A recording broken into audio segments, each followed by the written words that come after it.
Hi, so I'm Marjory Moreau, the Associate Director of the Computational Toxicology Division at Cytovation, and today we are going to talk about reverse dosimetry. So, in conventional usage, PBPK models estimate internal doses based on known external concentration. This process is referred as forward dosimetry. Together with toxicity and mechanistic studies, forward dosimetry can be used to define the dose-response relationship based on effective tissue dose rather than administered dose in risk assessment. Now, reverse dosimetry uses a pharmacokinetic model along with measured biomarker concentration to determine the plausible exposure concentration. So here you can see, instead of going from exposure to biomarker like in forward dosimetry, we are going from biomarker, which is the chemical in blood, urine, or hair, and we are going back, we are estimated the environment exposure consistent with the measures of the measured biomarker levels.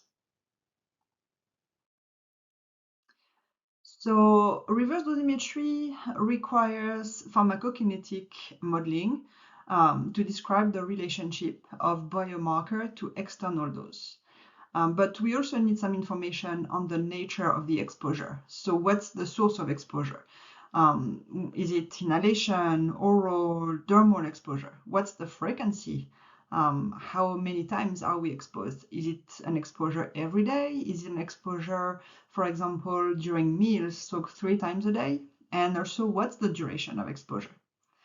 So we need to deal with a lot of uncertainty and variability also in human exposure, but also in pharmacokinetic.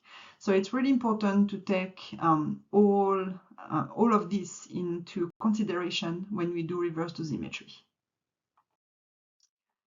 So why do we need to deal with uncertainty and variability in the population? So reverse dosimetry is not forward dosimetry in reverse.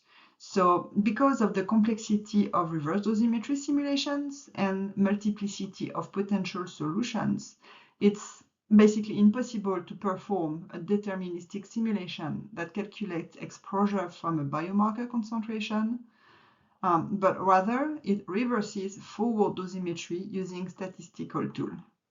So here, that's basically what you're seeing here. If we expose the population to 1 milligram, the concentration in blood of different people will be different because we are all different. We are all metabolizing chemicals or drugs differently because of the content of enzyme that each person has. Same thing, if we do reverse dosimetry and we assume a concentration in blood or plasma of 1 nanogram per liter, same thing, the dose of exposure will be different because of the variability in the population. Let's take a look at just like classic example of reverse dosimetry that was taken from Kluol et al. In 1999. So before going through the slides, what's the backstory of this case example? So seed grain treated with a fungicide that released methyl mercury was used to prepare bread in Iraq in 1972, which was obviously not supposed to happen. Exposures continued over 1 to 3 months period before symptoms were recognized, which are paresthesia, like tingling in the extremities, cerebral palsy, which is a muscle control disorders, and these symptoms were observed in children of asymptomatic mother exposed during pregnancy. So these symptoms were late walking and late talking, but also impaired neurological test performance. So one Iraqi woman who was pregnant at the time of the poisoning episode was admitted to the hospital with symptoms of mercury poisoning about halfway through her pregnancy. So the hospital collected blood samples from the mother during her hospital stays, as well as from the infant after it was born. They also collected samples of her hair. Why the hair? Because the hair grows at about like 1 centimeter per month. So hair segments from the follicle to the end can actually be used to reconstruct exposure over a long period of time. So if we look at the slide now in this example, so a PBPK model was used to estimate an Iraqi woman's exposure to methyl mercury throughout consumptions of contaminated bread during pregnancy. Using the estimated ingestion rate, the model was able to accurately simulate methyl mercury concentration measured in the mother's blood after she was admitted to the hospital, and also methyl mercury concentration in the blood of the infant at birth. The model could then be used to determine fetal exposure. So the duration of this woman's exposure to methyl mercury could be estimated by the date when the contaminated grain was distributed in her region and the date when she was admitted to the hospital. The parameter of the PBPK model, like you've seen in previous courses, we used physiological data on maternal changes during pregnancy and fetal growth. That's parameters that we can find in the literature. Controlled human exposures to methyl mercury, usually it's ingested in fish, and also from data from the Iraqi population. So the goal was to estimate the woman's daily dose rate, so we can compare this dose, the dose ingested by the woman with the EPA reference dose, which is 0.1 microgram per kilogram a day for methyl mercury.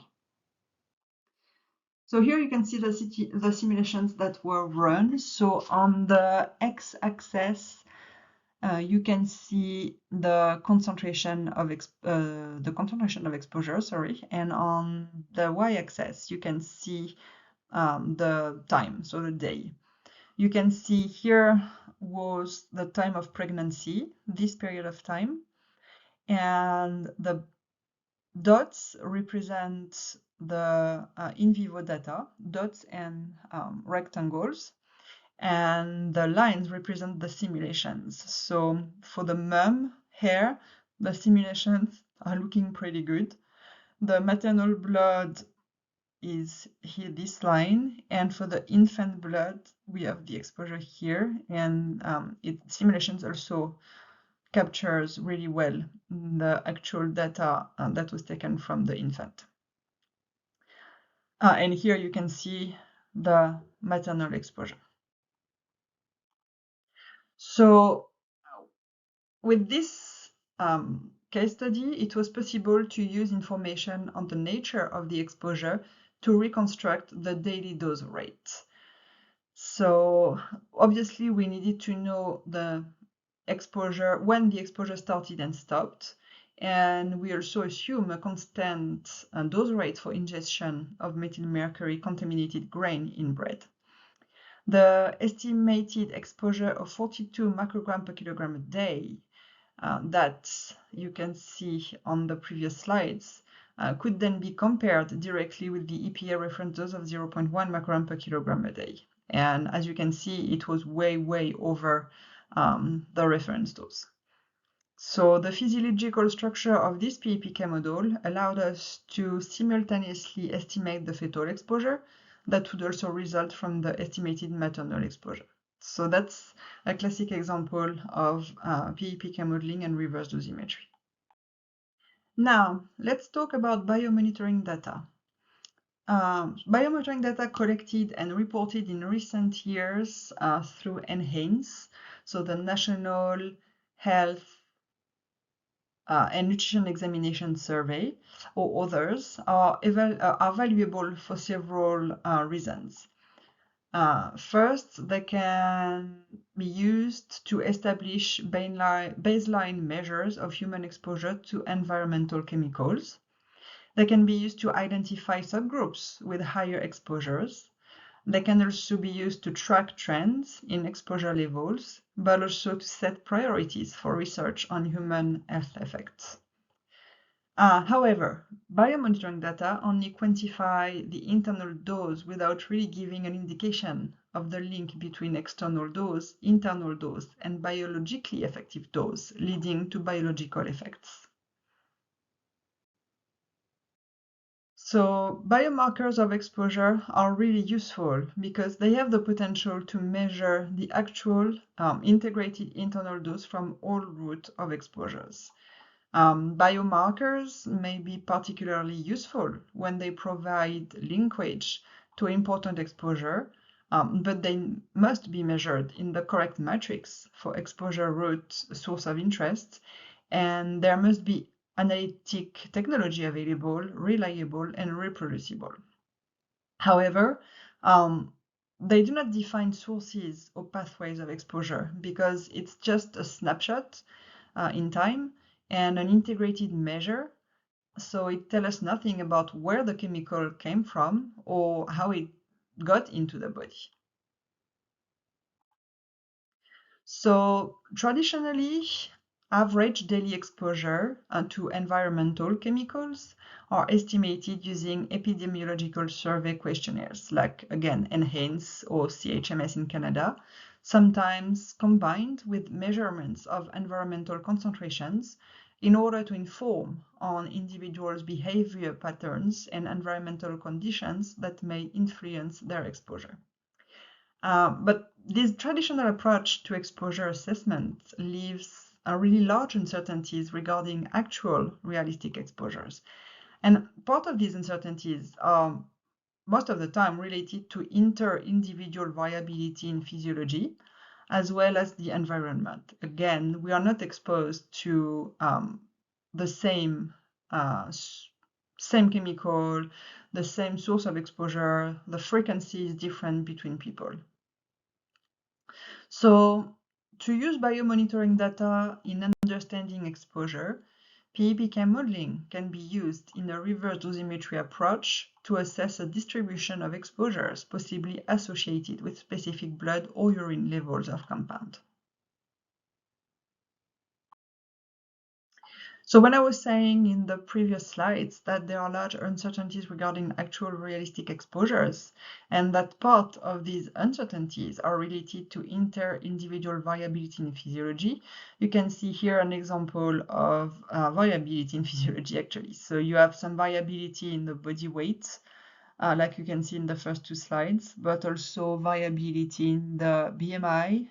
So here, again, the blue lines are the actual measures from NHANES, and the red lines are the simulations that we are using in our model to predict the body weight or BMI, but also the tissue volumes or the blood flows. Here we have an example of variability and uncertainty in exposure patterns. So we don't just have variability in the physiology, we also have variability in the exposure. This example always makes me laugh because for me it's difficult to imagine that someone can stay 1 hour under the shower. But this study was done by the US EPA in 1997, and it's descriptive statistic from a detailed analysis of the National Human Activity Pattern Survey data. And you can see that the average population is spending 50 minutes under the shower, and it goes from 3 minutes for the lowest percentiles, like I said, to 1 hour for the 99th percentile. So to reduce these uncertainties, robust exposure assessments are needed.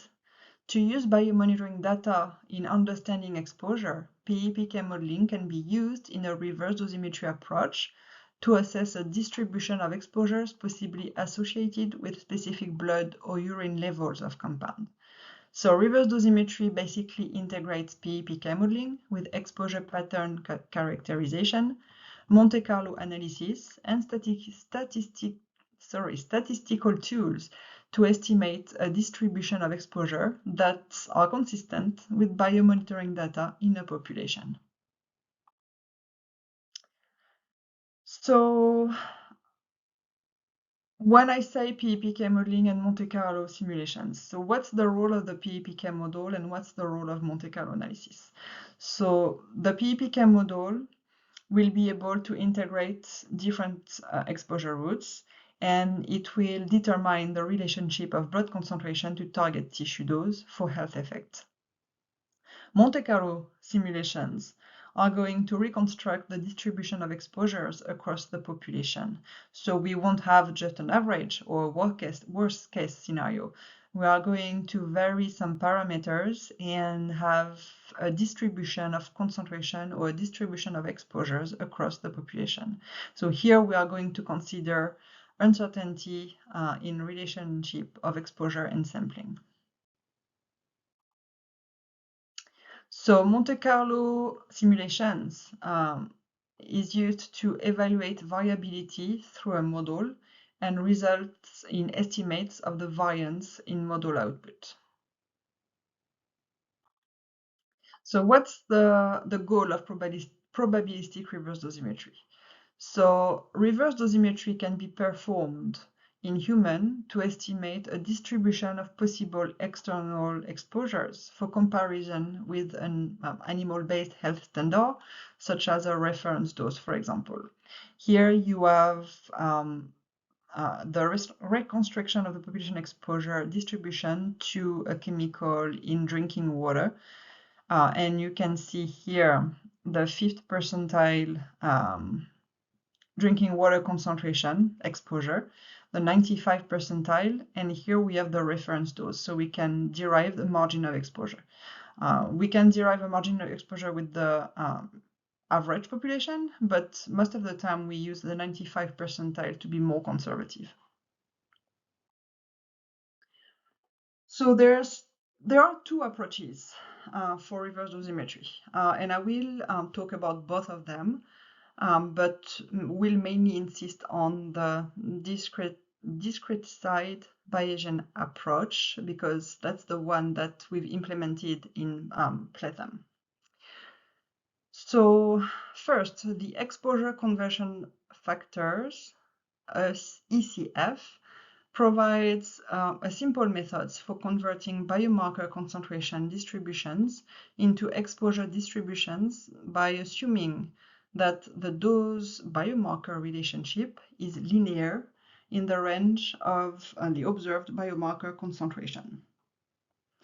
So the ECF technique requires as input a single dosimetry simulation run at 1 unit of exposure. And when I say 1 unit, it's because it can be 1 ppm, 1 milligram per kilogram. So there's different unit of exposure.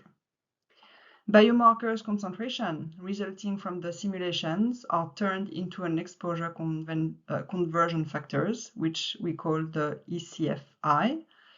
And the compendiums of conversion factors are then multiplied to the measured biomarker concentration to estimate the distribution of possible exposure. Now, the second approach is based on a simplified Bayes formula and is a more robust reverse dosimetry approach, which relies on the completion of a forward dosimetry simulation that bounds the observed biomarker concentrations. So here, X is a particular water concentration, for example. B is the blood concentration observed, and PXB here is the probability of a particular water concentration given the observed blood concentration. PBX is the probability of a specific blood concentration predicted by the PBPK model at a given water concentration. And the summation in the denominator is PBX, and overall the water concentration used as input to the PBPK model. So several potential exposure concentration must be simulated so that a resultant probability distribution for exposure can be interpolated using a Bayesian inference. So as you can see, this approach is way more complex, but that's the reason why we wanted to have an application online with Platham, so to make basically the life of everybody simpler when they want to do reverse dosimetry. Let's look at the first approach. So the first approach uses the Monte Carlo version of the PBPK model to predict the distribution of chemical concentration in blood or urine given 1 unit of chemical concentrations in water, for example. The output distribution is then inverted to obtain a distribution of an exposure conversion factor. So the distribution of ECFs can then be multiplied by measured biomonitoring data to estimate the distribution of chemical X in water. And here, these concentrations can then be multiplied by water intake estimate to predict the chemical intake in milligram per kilogram a day. So I think we have... I'm going to pass this slide because it's exactly what I just said. It's the approach that we use for approach number 1 for the ECF. So let's look at specific example. So in this example, we have from the Monte Carlo analysis a distribution of chemical M concentration in blood given 1 ppm concentration in water. So you can see here the 50 percentile, for example, represents 0.38 ppt of chemical M in blood. So what we do when we have this distribution, we invert it, which means that we are going to do 1 divided by 0.22, 1 divided by 0.24, etc., which is the value we have in this table and represents the ECF. Now, that's our ECF. So what do we do? Well, for a blood concentration of 0.5 picogram per milliliter, the associated concentration of chemical, let's say chloroform here, in water has a median estimate of 2.65, here, median, so 2.65, times 0.5 picogram per milliliter, which means 1.33 picogram per liter, but could also range from 0.25 to 2.26 microgram per liter with 90% confidence. So here I did it for the median, but you can also do the calculation for the other percentile to have this interval. This approach is more straightforward and easier to implement compared to the second approach that we are going to talk about now. But it's only valid in cases with tissue dose is linearly related to external exposure levels. So now let's take a look at approach number 2. So for this approach, we need to remember some basic rules about probability. First, the probability of each outcome must be between 0 and 1. That's pretty straightforward. The probabilities of all outcomes must add up to 1, and individual probability is different from population probability. So let's take a look here. We generated some distribution of tissue dose at a given exposure.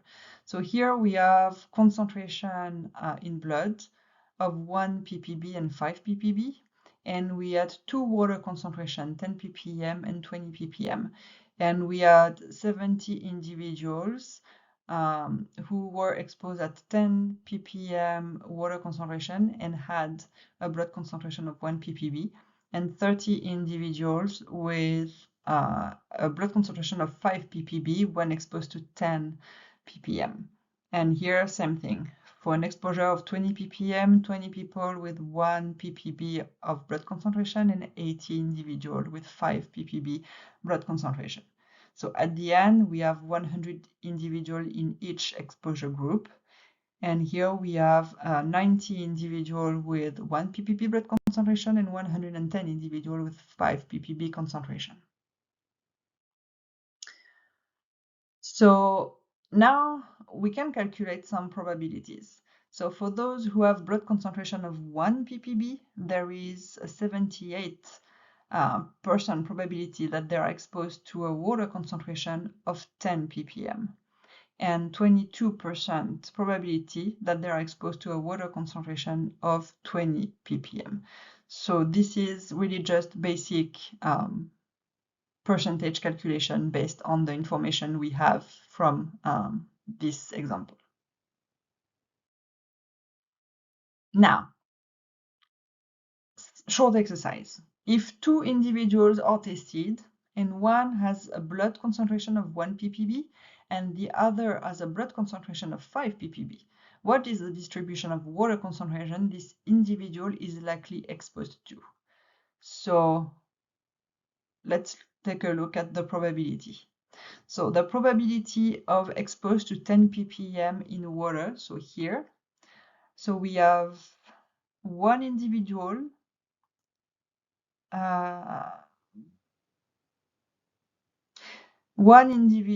over 2 times 78% plus one individual over 2 times 27%, which means that the probability of being exposed to 10 ppm in water is 0.525.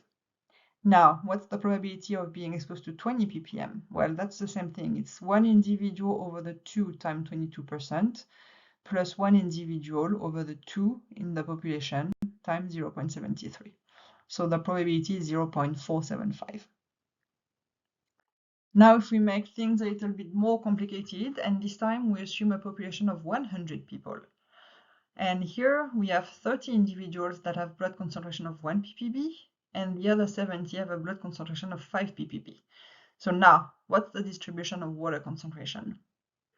So we do the same thing. What's the probability of being exposed to 10 ppm? So here again, we have 30 individuals over the 100 in the population times 78% plus 70 individuals over 100 times 0.27. So this time the probability will be 0.42. And then we do the same for 20 ppm. So 30 individual times 22% plus 70 individuals times 33%, which give us this time a probability of 0.577. So for this example, and to conclude, it's important to remember that different distributions of tissue dose give different estimate of population exposure distribution. And again, it's related to the difference in physiology for individuals. We are all different, and the probability of being exposed at the same level is going to be different between individuals. And again, to conclude, approach 1 is straightforward and easier to implement, but again, it assumes a linear relationship between exposure and internal concentration.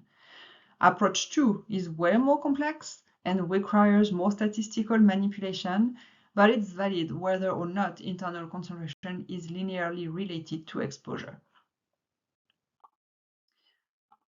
So let's take a look at an example.